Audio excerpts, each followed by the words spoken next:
Keep it together, stay clean, stay strong. Hello and welcome to our weekly Town Hall episode. I'm Brian, Director of Operations of Midwest Center's Outpatient, and with me, as always, our Director of Kish Housing, Michelle. Hi, Brian, but Hi. not as always, as sometimes. As usual. Most of the time. Yes. It's funny because you're usually here, but you're just unusual in general. This is true. That's why we get along. Yeah, I think so. So if this is your first time viewing one of our Town Hall episodes, it's probably because you are relatively new to Midwest. So first and foremost, we would like to welcome you, and we're very glad you're here. We understand that starting or restarting your recovery journey is a very meaningful step, and so we're honored and glad to be a part of it. So what is this Town Hall, you might ask?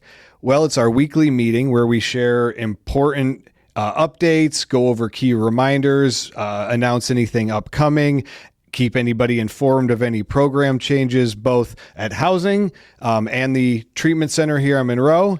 But really more than that, I like to view it as a chance to come together and set a positive tone for the week. So that being said, as always, I would like to turn it over to you, Michelle, for any Kish-related announcements. Right. Thanks, Brian. You're welcome. Hello, everyone. I just want to go over a few points today. The first point being sign-out sheets. So sign-out sheets should be attached to your clipboard outside of your door of your assigned unit. Every time you leave property, you need to sign out. And you need to place a projected return time next to your sign out time. And then also when you do return, there's a place to put your actual time back. This helps us know where you're at. So when we're doing our hourly rounds, we can look at that sign out sheet and know exactly where you are if you're not in your unit or on property. Sometimes people are looking for you, and we need to give information about where you might be. And so if we don't see you signed out on the sign out sheet, then we could mistake you as being missing in action. And we definitely don't want that to happen. So make sure that you're using those sign out sheets. When the sign out sheet gets filled up, you put it in your envelope on Wednesday and turn it into the office. Get another one out of the slot, attach it to your clipboard. And this came up on Wednesday, last Wednesday. Keith and I met with some of the new people, and this subject came up, and I also emphasized that in the event of an emergency, an evacuation, a fire, that safety is our number one priority. So it's not so much micromanaging anybody like your children. It's more for safety, accountability, most of all. Absolutely. If you lived at home with people, you would let them know where you were going when you were leaving. You wouldn't just walk out the door. Hopefully, yeah, you would respect the people you live with. So that's all we're asking. Like, just let us know where you're at. We don't really micromanage where you go, especially after your restriction period. We just need to know that you're not on property. And if somebody asks, we can give them a general description of where you're at. So if you go into Walmart, just put Walmart. If you're going to the center, put the center. And just kind of be respectful and just be accountable to that. Every time you step out your door, make sure that you sign out. Next thing is, let's make it out the door on time in the morning. We got some stragglers, right? And I know, like, mornings are hard. I know. I remember trying to get up in the morning early in sobriety. It's not always easy. We need to make sure that we're getting out the door on time. And on time means that you are out the door of your apartment waiting on a van between 7 and 8 o'clock in the morning. If you know that you have problems and you're always a straggler, we're going to need you to be on the 7:45 van at latest. The 8:15 van isn't going to be an option for you anymore because what we're having to do is stand over people to get them out the door, and we don't have time for that. Also, we don't want to be acting like your parent or making you feel uncomfortable because we're standing over you. So we're going to be asking you to be out the door at 7:45. If you need help with an alarm clock or something, please see me or Dave, and we will set you up with some way to help you wake up on time. Smoke detectors. Smoke detectors have to stay up in the apartments. It's a non-negotiable. Taking the smoke detectors down or taking the battery out is destruction of Kish property. Please stop doing that. We've gone back through every apartment again last week and replaced every missing smoke detector or put batteries in the ones that needed batteries. Do not tamper with them. You will be held responsible. This is a safety issue and it is a state standard for our certification. Former residents. So, sometimes people leave unexpectedly or they leave maybe for the wrong reasons and then they try to come back. And they try to come back maybe impaired. They are not allowed to be on Kish property. They are not allowed to be in any of the Kish units if they do not live on Kish property anymore. That is a violation of our policies. You have to report that to the office immediately if a former resident tries to come back and enter one of those units. Don't call your friends. Don't let them in. Get staff, call the staff phone, allow staff to handle that to ensure the safety of everyone on Kish property. We cannot allow former residents or impaired people in an impaired state on our property. If you see something, say something. So if you see that something's out of place, you see a rule that's being violated, it is your responsibility to say something. If somebody is violating the medication policy and has medications in their room that they're not supposed to have, it is your responsibility to let the staff know. You will be held as responsible as the person breaking the rule if you know that the rule is being broken. We don't have snitches at Kish. Right? We have responsible adults trying to maintain the safety of our program. I want to reiterate outside meeting attendance. So it's really important that we build a community support system so that we have something to fall into when treatment ends and we're out in the community on our own. So it is the responsibility of every Kish resident to do outside sober support activities. I do want to clarify that the meeting that's held at OTC on Tuesday nights now will be considered an outside meeting because it will be placed in the directory, thank you, in the AA directory as a community meeting, and we'll be getting support from outside community AA members. So that will be counted as an outside meeting. Also, church that I believe, who is it, Abby's taking them to Lexi. church. Lexi. Okay, Lexi will be doing some church trips on Sundays and taking people to church. That will also be counted as an outside sober support because you'll be making connections with people in the community at those churches. So those will be counted. 2 of your 3 weekly responsibilities have to be outside the center. So like you can come every day to the morning meeting here, but that's only going to count as 1. So I just wanted to reiterate that. I also want to reiterate the fact that recently we've had some people try to turn in Zoom meetings, and that's cute, but it's not acceptable. Zoom doesn't get you out of your apartment. Zoom doesn't get you connecting face-to-face in real life with other individuals. So Zoom meetings do not count. Those were great through COVID. COVID is over. Please get to some meetings. What did they say? In real life, IRL? IRL. I think so. Okay. So I need you to IRL your sober supports. And I get it. It was uncomfortable for me going and meeting new people and being vulnerable, but that's good.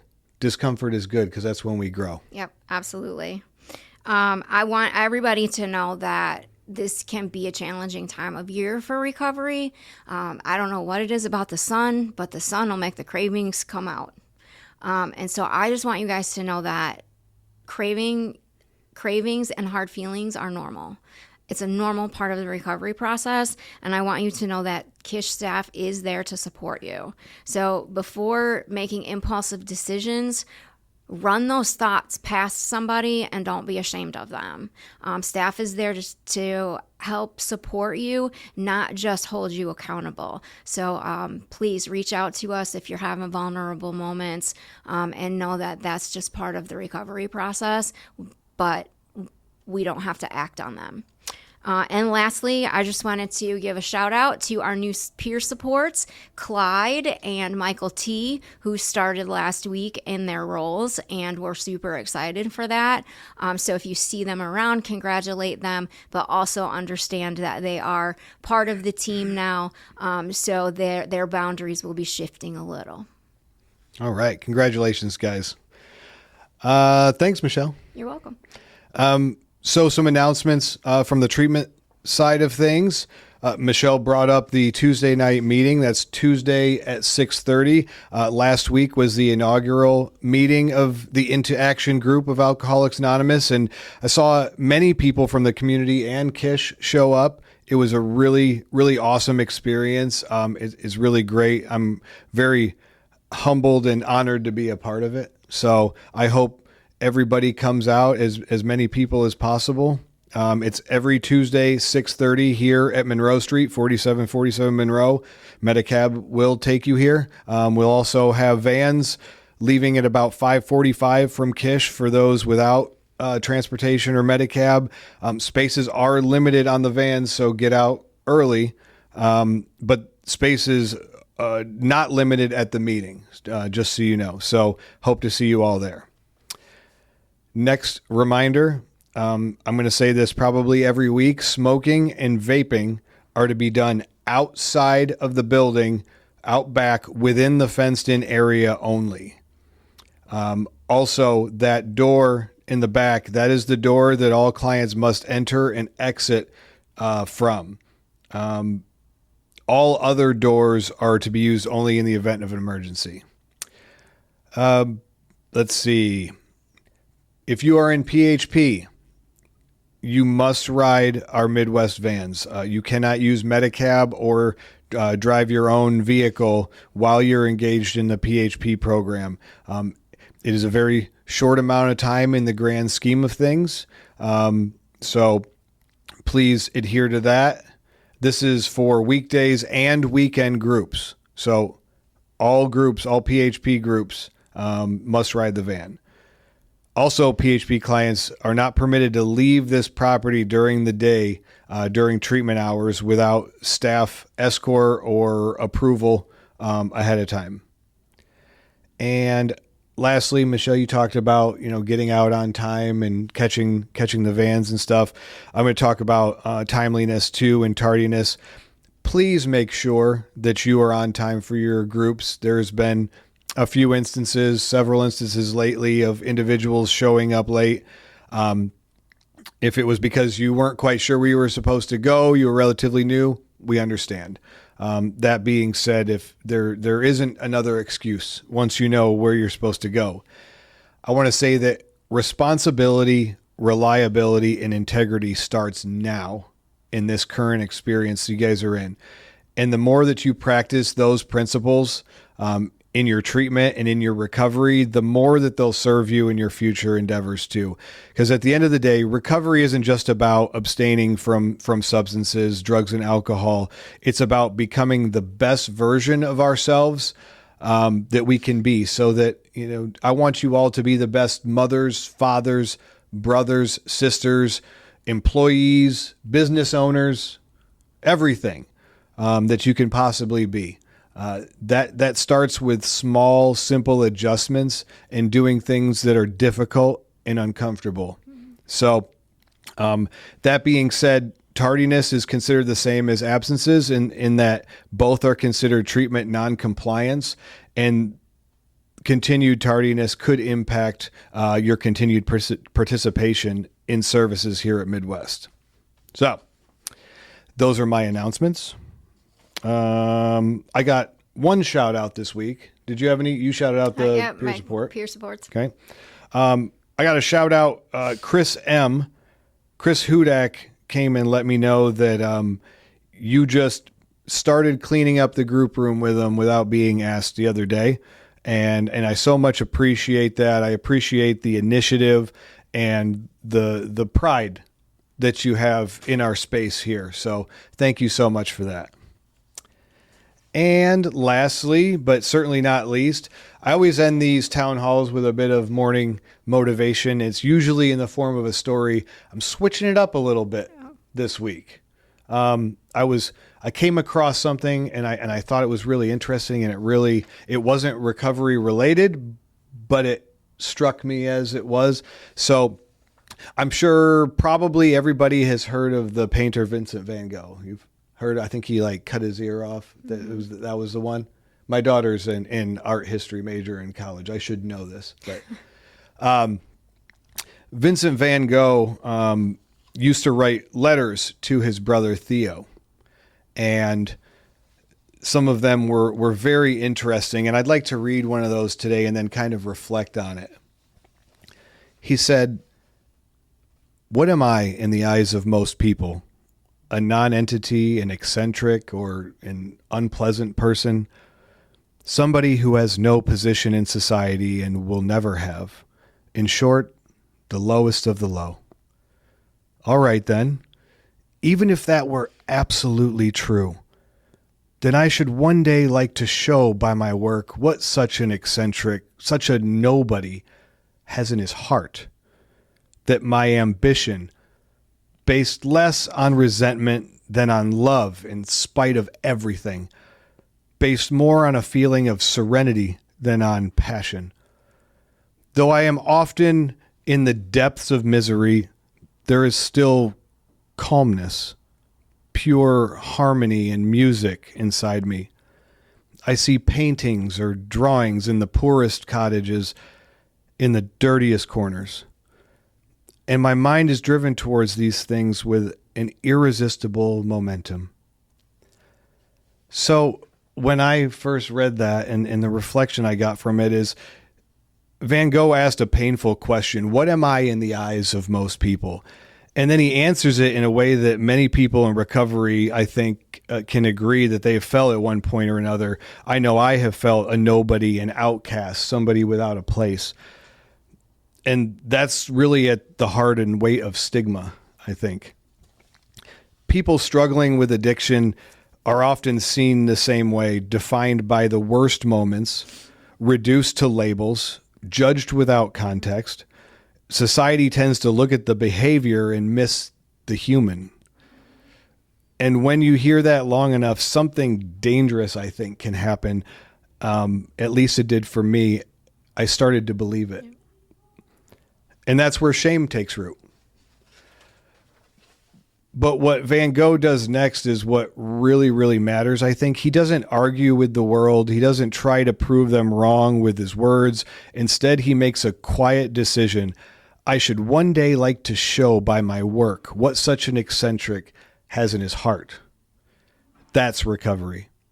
Not defending your past, not trying to erase it, but choosing to live in a way that reveals something deeper than it.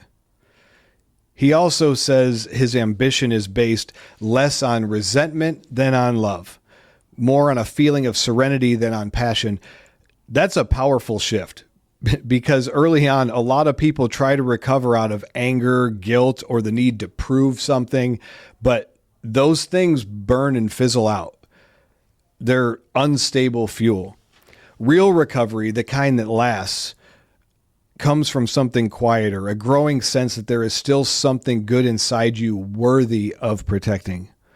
Even when you're struggling, even when you've made mistakes, even when the world hasn't caught up to who you are becoming. Van Gogh admits that he often lived in the depths of misery, but still felt calmness, pure harmony, and music inside.